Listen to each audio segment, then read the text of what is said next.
Siema wszystkim. Nadaję z Abbottabad. Pogoda jak na razie klasa. Dopiero ma się za godzinę zmienić, także szybko się zbieram, śniadanko zjedzone i ruszam, żeby dojechać jak najdalej. Dzisiaj w planach około 5-6 godzin. Już wjadę w Himalaje, także już naprawdę zacznie się spoko. Co, trzymajcie kciuki, żeby mnie pogoda nie zniszczyła po drodze. Ja wierzę, że się uda. Yo.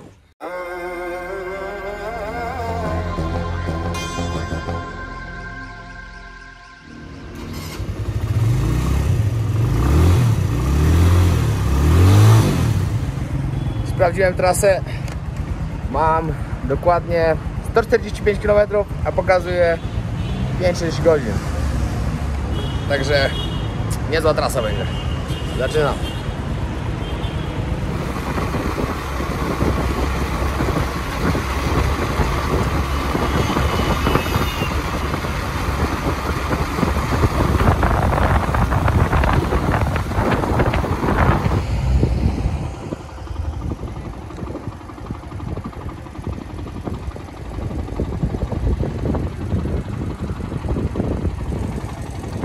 Trasa dzisiaj ciężka, przyznam, że ciężka. To, co ciężarówki tutaj robią na drodze, to jest czasem aż strach ją wyprzedzać, jak się widzi, co robi. Jak na przykład przed chwilą jechała taka długa ciężarówka, cała wywalona z workami z cementem i normalnie spychała z naprzeciwka, wyprzedzała wszystkie ciężarówki, z naprzeciwka spychała samochody.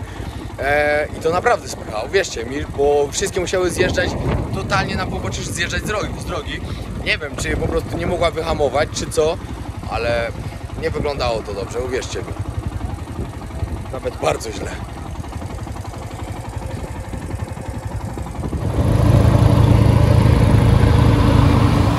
Właśnie mnie zatrzymał autostopowicz, żebym go wziął ze sobą dalej. Mówi, że jedzie przez cały Pakistan. No ale nie mam gdzie, no. Choćbym nie wiem jak chciał, to nie mam gdzie. Zatrzymałem się na drugie śniadanko i na kawę. Powiem wam, że co jakiś kawałek się muszę zatrzymywać, bo boli mnie tak kark. Masakra. Ale dam sobie radę. Suzuki sprawuje się bardzo dobrze. Jak na razie, żebym nie wykrakał. Pięknie się tutaj jedzie, naprawdę. Są takie śliczne widoki. A to dopiero, znaczy to na razie jest tak zielono, ale tam dalej już zaczną się skały. Sobie jadę i rozkminiam, wiecie, jak się jedzie długo, to się myśli dużo. Muszę sobie w ogóle jakąś muzykę ogarnąć, bo bez muzyki będzie ciężko. Szczególnie, że trasy nie są krótkie. Ale tak sobie myślę, na razie wiecie, jestem podjarany tym, że jadę. To jak samo było na początku w Wietnamie. Pod koniec już tak byłem zdenerwowany tym, że muszę jechać dalej. Ale i tak koniec końcem pamiętam, wiadomo, wtedy mnie tam dopadła zła pogoda. Było na co narzekać, no bo wychodziłem z hotelu i lało. I to było straszne, bo nie wiem ile osób z was wie, ale w Wietnamie są dwie pory roku.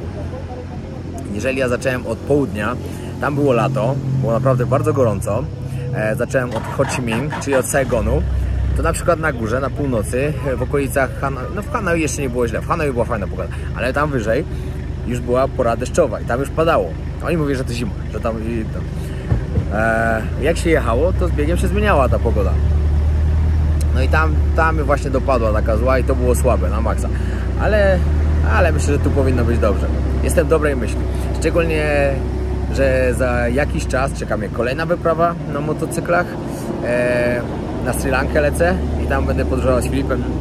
Chyba już mówiłem, albo na czacie o tym mówiłem. Kto oglądał live'a, to wie. No i tam też będzie konkretna przygoda. Sri Lanka jest piękna, naprawdę byłem tam już, podobało mi się na maksa.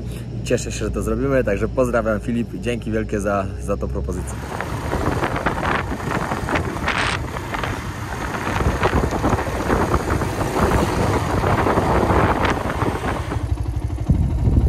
Coraz lepsze widoki. Jestem też coraz wyżej.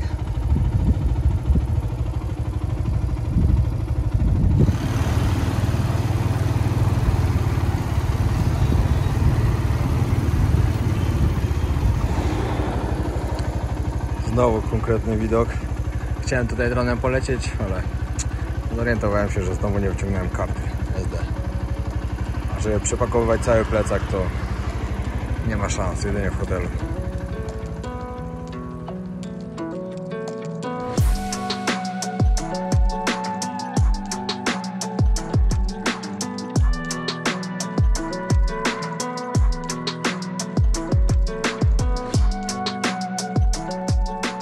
Powiem wam, że to chyba jedna z lepszych, o ile nie najlepsza, tras górskich, jakie jechałem.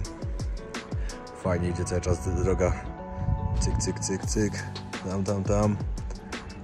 Naprawdę zarąbiste widoki.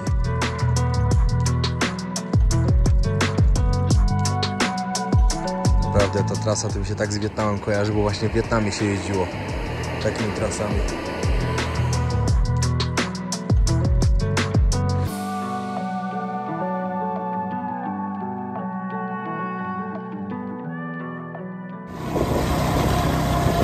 Pięknie!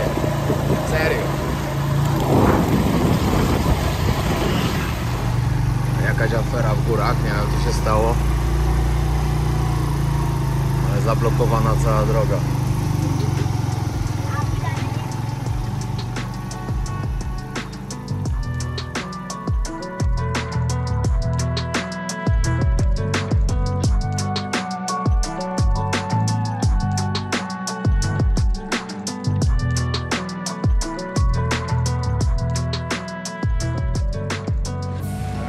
Zatrzymała mnie policja na punkcie kontrolnym. Pamiętajcie, że jak tu podróżujecie, musicie mieć skserowany paszport i swoją wizę, bo na takich punktach kontrolnych właśnie was będą zatrzymywali i to trzeba tu zostawić. To są takie środki bezpieczeństwa, o, coś takiego. Że oni po prostu wiedzą, że ja tutaj przekraczałem po prostu ten punkt kontrolny i że gdzieś tutaj się znajdę. Jak coś takiego.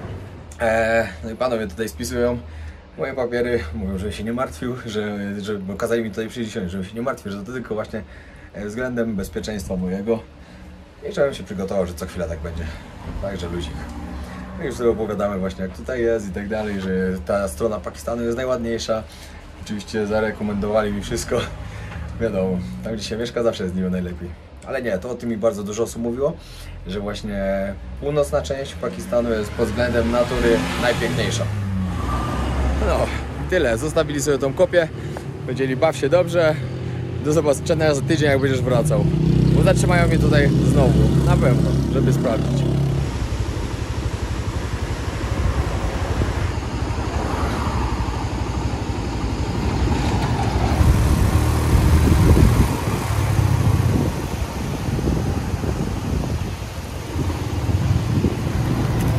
Trasa jest już tragiczna po prostu. 20 km jadę, cały czas jest tylko błoto, droga szutrowa, ale jeszcze mam trochę. Nie ukrywam, że jestem już wykończony tą trasą. Powiem wam, że jestem na mocnym zadupie, takim naprawdę. No i toaletka. Zaraz wam pokażę, jak to tu wygląda. Czekam na obiad.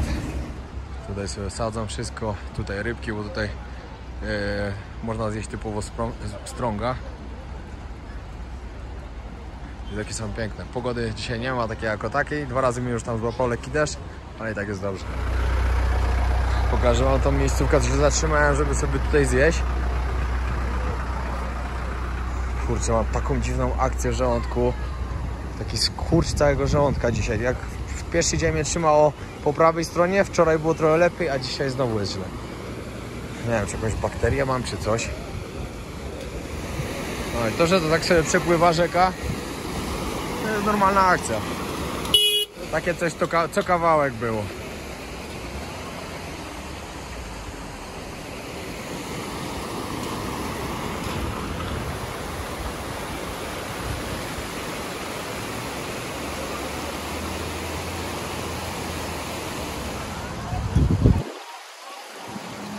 Tutaj też co kawałek sprzedają kukurydzę. Tą kukurydzę robią w oleju. Wrzucają do woka z tym, z olejem. Tak ją przyrządzają. Jeszcze nie próbowałem. Będę musiał spróbować w któryś dzień. Bo to się ciekawie smakować. Ja czekam teraz na obiad, to nie będę teraz jadł. Aha. Taka prażona jest. Mam tak dość już tego motocykla na dzisiaj. Nie, bo po prostu ta trasa jest straszna. Ja mam nadzieję, że po prostu jak będę jechał dalej, to trochę się to zmieni. Będzie trochę lepsza. Widoczki są cały czas normalnie na petarda. Jest pięknie po prostu. A wiem, że ten odcinek to jest słaby odcinek. Dopiero najlepsze to się zacznie. Chłopaki mnie tutaj zaczepili. Zapytali się mnie, co tu robię, gdzie jadę. Oczywiście herbatka. Trzeba się herbaty napić, czekam na obiad. Chłopaki właśnie wracają z chińskiej granicy. I mi powiedzieli, że tam jest bardzo zimno. Że trzeba się przygotować na 6 do 8 stopni. Także muszę po prostu sobie kupić ciuchy. Oczywiście od razu zapytali, czy się chce dosiąść, czy chce coś zjeść. Powiedziałem, że już zamówiłem i tak mnie poczęstowali swoim. No i super, mam jeszcze jakieś 10 km tam. No i już się nie mogę doczekać, aż tam dojadę. Kawałeczek odjechałem. No i tutaj już zaczyna się miejscowość Naran. Przed miejscowością namioty bezdomnych, a dalej podobno już same hotele czeka dla turystów. Wiecie co? Czuję się coraz gorzej. Niedobrze. Ja coś zachorowałem, ale nie wiem co się stało. Muszę z kimś się skonsultować chyba. Tak się wjeżdża do tej miejscowości. Zaraz pokażę różnicę.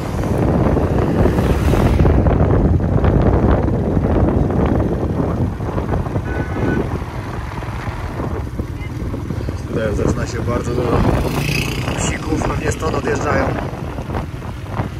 No i dalej już wjazd do miasta i same hotele. A tutaj wieczorem to będzie co robić. Jest jakaś taka główna ulica, która musi się gdzieś zatrzymać. Bo nie wiem, muszę wejść do pierwszego lepszego hotelu, bo internet nie działa. Mam nadzieję, że w hotelu będzie dobre Wi-Fi. Siema w kolejny dzień z miejscowości Naran, co ja wczoraj przeżyłem. Wam później opowiem. Masakra. Nie wiem co mi się stało, ale straszne to było. Idę właśnie dziś szukać jakiegoś śniadania. Powiem wam, że miejscowość huczała bardzo długo, bardzo. Do nocy aż. Także zostaję tu dzisiaj na noc, bo wczoraj spędziłem wieczór w łóżku. Zobaczymy co tu będzie dzisiaj. Dobra, powiem wam. Przyjechałem tutaj. Jechałem cały czas, wiecie, w tej ubranku. I tutaj już było dość zimno i tak mnie zawiało po drodze. Nagle taką gorączkę złapałem, jak dojechałem do hotelu. Jezu, ale to sobie nie wyobrażacie nawet jaką. W nocy miałem halucynacje aż. I to naprawdę takie, że no nie do wyobrażenia. Cały czas mi się wydawało, że jakaś dziewczyna jest koło mnie i mi mówi jak mam spać, jak też, żeby mi się coś nie stało. Ja pieprzę. Serio, no. Nie miałem takiej akcji chyba nigdy.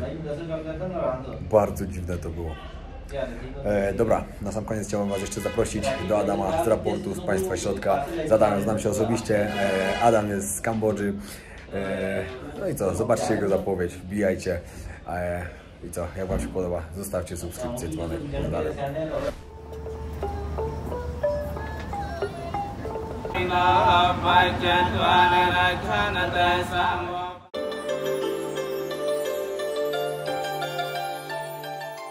Witam wszystkich serdecznie, nazywam się Adam Machaj, od ponad 12 lat mieszkam w Azji, pierwsze 11 lat mieszkałem w Chinach, teraz prawie 2 lata w Kambodży i to te dwa kraje są najbardziej reprezentowane na moim vlogu, ale nie zabraknie też relacji z innych krajów regionu, takich jak Filipiny, Singapur, Tajlandia, Laos, Wietnam, Indonezja, Malezja. A na moim vlogu znajdziecie ogólne informacje o życiu w Azji, imprezki, ceny, kuchnia orientalna, piękne dziewczyny z Azji, buddyjskie świątynie, trochę o imporcie z Chin, no i dużo dobrej zabawy. Zapraszam. Adam Machaj, raport z państwa środka.